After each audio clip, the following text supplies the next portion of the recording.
Hello po! Kamusta po kayong lahat? Ako nga po pala si Stella. So, kung bago lang po kayo sa channel ko, don't forget to like and subscribe. And pinapaalala ko lang po, hindi lahat ay makaka-resonate sa reading ko. So, please take what resonates and leave what doesn't, okay? So, ngayon sisimulan na natin kung ano makikita natin sa general love reading. Okay, tingnan natin ang makikita natin sa general love reading.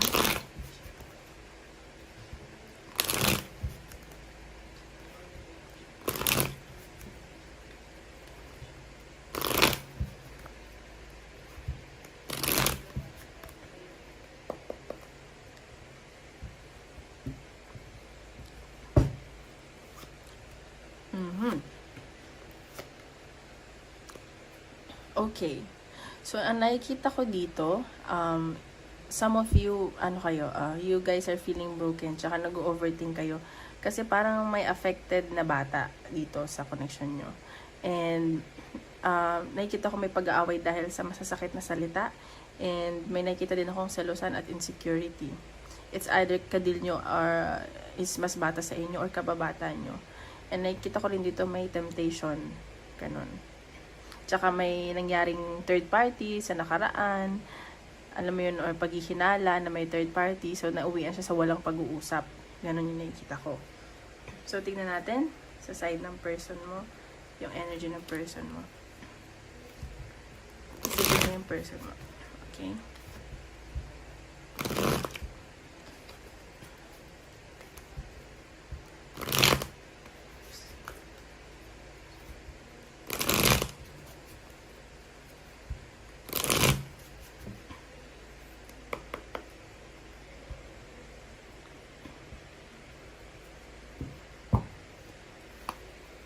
Okay, King of Wands. So, nakikita ko dito parang nagmamatigas yung person mo, pero passionate to sa'yo. Kumbaga, grabe yung nararamdaman niya sa'yo kasi nafe-feel niya na charismatic, ganyan. So, kumbaga, yung temptation din na nafe-feel niya sa'yo. O kaya, dahil siguro kaya nga may temptation na nakikita doon kanina is yung, yung person mo is madaling matukso. Ayun, kasi very passionate siya eh. Kumbaga, alam mo yun, lagi, alam nyo na yun yung word na yun. Yun natin. Nafe-feel niya sa'yo. See, ang nafe-feel niya sa'yo, nagpo-focus ka sa stability mo. So, parang nakikita niya na masaya ka naman, ganyan. Like, marami kang options, maraming offers sa'yo. So, parang hindi ka masyadong affected. Yun yung alam niya. Pero hindi niya alam na affected ka. Pero ikaw, tinatry mo naman na maging okay. See? Nafe-feel niya sa'yo. Gusto ka na itong asawahin. Nakikita ka niya as motherly. Parang, alam mo yun, yung personality mo as a woman. And gusto ka na ata nitong maging pamilya or asawa. Yun yung nafe-feel niya. So, tingnan natin kung ano yung intentions na sa'yo. Okay? Yun yung energy ng person mo. Natin, intention ng person mo sa'yo. Oops, lumipad. See? Yung intention niya sa'yo, gusto niya maging masaya ka. Tsaka parehas kayo na energy eh. Masaya kayo sa isa't isa eh. Like, very passionate kayo sa isa't isa. Yun nakikita ko. So, intention niya sa'yo, gusto ka niya na, ayun, mapangasawa. And nakikita ka niya as, yung pang long term, ganun. Gusto ka niya laging masaya. Intention sa'yo ng person. See? Nag-hope to eh. Kumbaga gusto niya na maging maayos yung connection nyo. Parang kahit na sobrang negative yung nangyayari ngayon, nag-hope pa din siya. Yung intention niya is maayos naman, na maging maayos kayo. So, tingnan natin.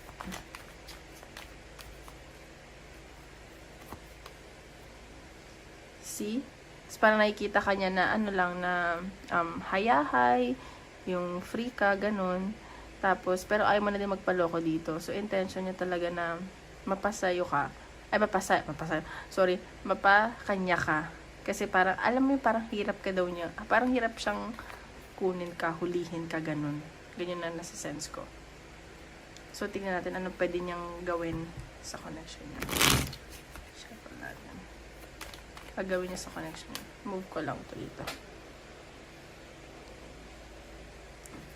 Gagawin niya sa connection niya.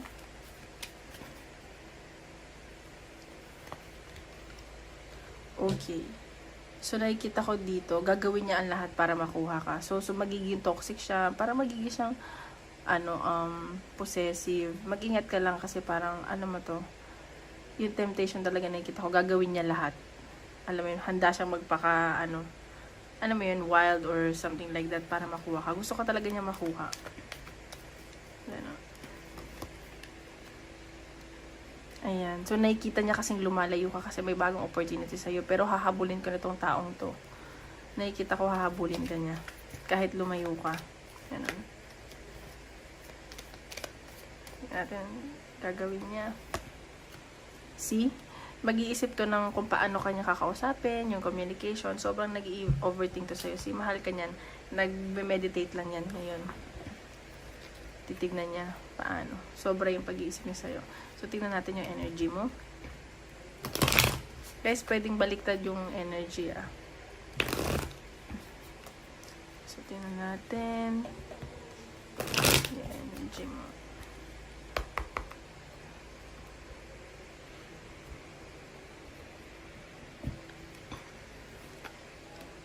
Okay. So, ikaw, galit ka sa kanya. Ganon. So, parang isang sabi mo lang, parang natitiklop siya. Tapos parang nilalakasan mo lang din yung loob mo, nagpapaka-strong ka sa nangyayari sa inyo ngayon. So, ayan. Yun yung nakikita ko. See, kumbaga parang ikaw, nagme-meditate ka din, parang, tinatay mo muna mapag-isa. Parang pinag-iisipan mo kung anong dapat mong gawin sa connection nyo, or papayagan mo ba siya, ganun, na pumasok sa buhay mo. Nakikita ko dito nag-iisip-isip kayo, kung worth it ba, ganyan. See? Para page of story. So, parang may nakikita akong communication na paparating sa'yo. Parang gusto mo rin siyang kausapin eh.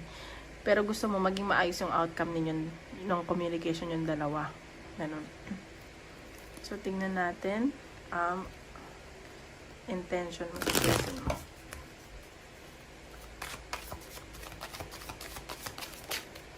Oops. Knight of Wands. See? Kumbaga, maninigurado ka rin dito sa connection na to eh. Mahal mo siya deep inside. Sobra-sobra yung pagmamahal mo. Parang umaapo yung pagmamahal mo sa kanya. Pero naninigurado ka. Gusto mong, alam mo yun, like, kailangan sigurado at decidido ka sa gagawin mong desisyon pa towards him or sa gagawin niya sa'yo. Si Queen of Cups, mahal mo si same kayo na energy. Mahal niya naman yung isa't isa eh. Ganun. Mahal niyo yung isa't isa. Pero ikaw, parang hesitant ka eh. Ano ba, parang nasakal ka ba nito? Or para bang yung pagmamahal niya sa'yo nakakasakal? Kasi parang nagda-doubt ka na rin sa connection niyo eh. Pero mahal mo siya. Alam mo yun? Or kung baka ikaw na lang yung nag-hold on sa connection niyo. Ganun. Tingnan natin. Anong actions gagawin mo towards your person?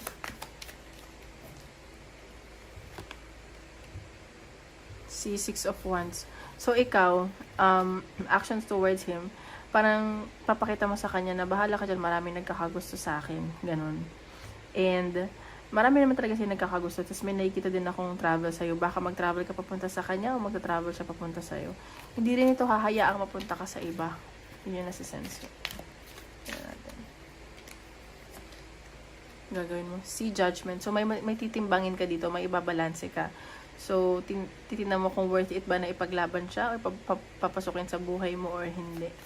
May mga titimbangin ka, ganun.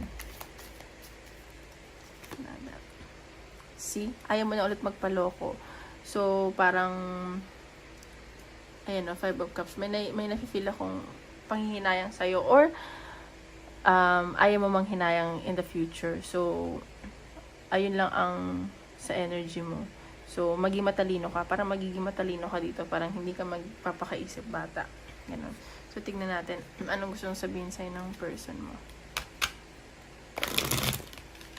Kung di man kayo nag-uusap ngayon or hidden, niya, feelings. Okay.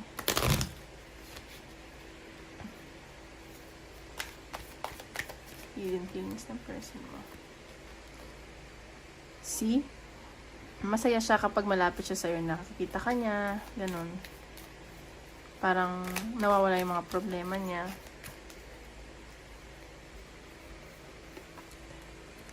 I remember every detail of that day. See, kung may nangyari man sa inyo, parang nami-miss niya yun. Parang naalala niya lahat.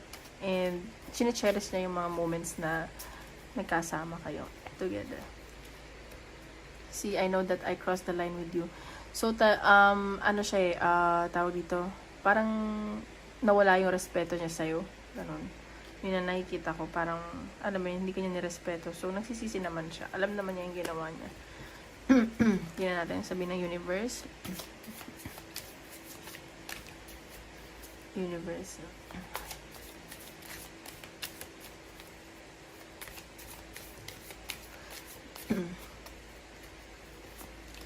Okay, reaching your destination, your light is shining brightly. So, ayan, sa nakikita ko, sabi ko nga sa'yo, maraming nagkakagusto sa'yo.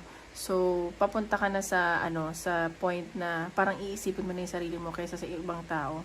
And, wag ka lang daw mag-alala kasi you are beautiful on your own way.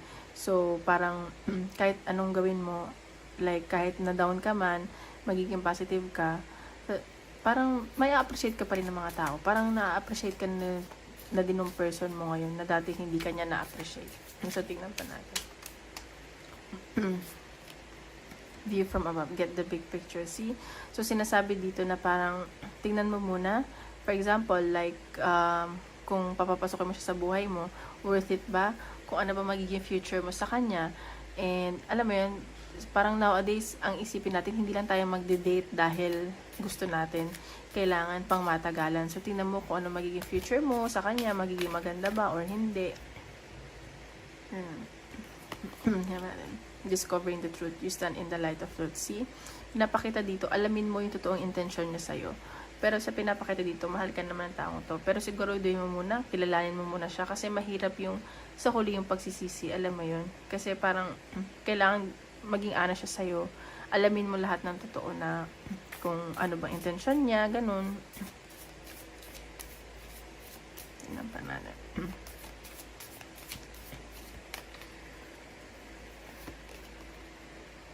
Escapist. Come home to yourself. See? So, sa ngayon, isipin mo muna yung sarili mo, magnilay-nilay ka, mag-meditate ka, kung ano ba talaga ang gusto mo sa buhay mo, ganun.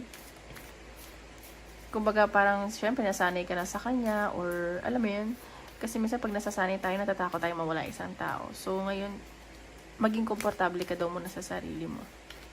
Yan na ba natin? Lighthouse, don't doubt your worth. See? You are enough. Huwag mong i-doubt yung sarili mo na kung worth it ka or hindi. Kasi lahat tayo worth it tayo. Huwag tayo magpapadala dahil, alam mo yun, dahil lang sa isang tao. So, isipin mo, worth it ka. Ganun. Tingnan pa natin. Be honest with yourself. See, maging totoo ka lang daw. Kasi, dun lang naman talaga ang sa kasagutan. Pag nagpakatotoo ka sa sarili mo. Alam mo yun. So, kung, alam mo, wag mong itago, wag kang manahimik lang. So, sabihin mo kung anong gusto mong sabihin sa kanya, wag kang matatakot. Kasi parang dun ka makakakuha ng freedom. Okay? So, now, isip ka ng question. Sasagutin natin ng universe kung ano yung sagot sa tanong mo. Okay? Isip ka ng question. Okay? Kung gusto mo i-pause yung video, okay lang. Isip ka ng question. Okay, sagot sa tanong. In the near future. So, ito ang sagot sa tanong mo. Malapit na daw yan.